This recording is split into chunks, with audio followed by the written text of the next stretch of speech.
Kim Chiu at Paolo Avellino, nakakaiyak at nakakakilabot ang lambingan. Kim Pao movie, tuloy na.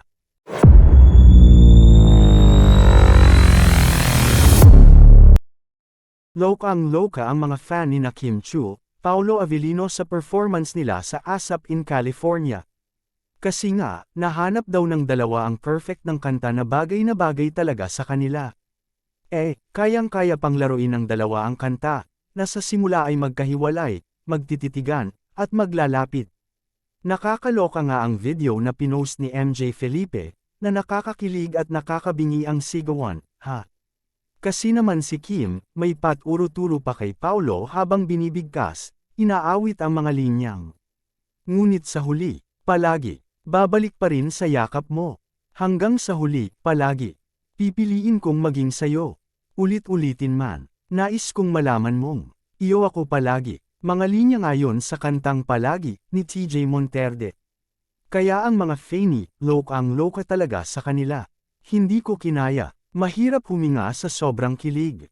Salamat MJ sa super kilig na video mo ng Kim Pao. Nakakaiyak sa kilig ang Kim Pao. Kinilabutan ako sa kanila. Grabe ang chemistry nila. Overflowing talaga. Sa lahat ng love team, ito yung hindi ko ma-explain ang feeling. Bongga, ha? Anyway, kinumpirma nga ni na Kim, Paolo na bibida sila sa isang pelikula at malalaman na soon ang mga detalye tungkol dito. Nabanggit ang good news na ito ni na Kim at Pao during the ASAP Natin To, California concert noong August 4.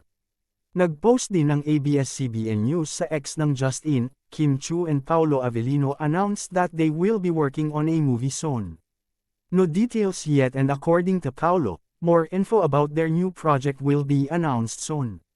Wish granted ito para sa fans ng Kim Pao dahil matatanda ang sinabi ni na Kim at Paolo noon sa isang interview para sa What's Wrong with Secretary Kim, na willing silang magsama sa isang pelikula if given the chance. Bongga nga ito dahil ito ang magiging first movie nila together bilang isang love team. Abangan soon ang official announcement para sa upcoming movie ng Kim Pao.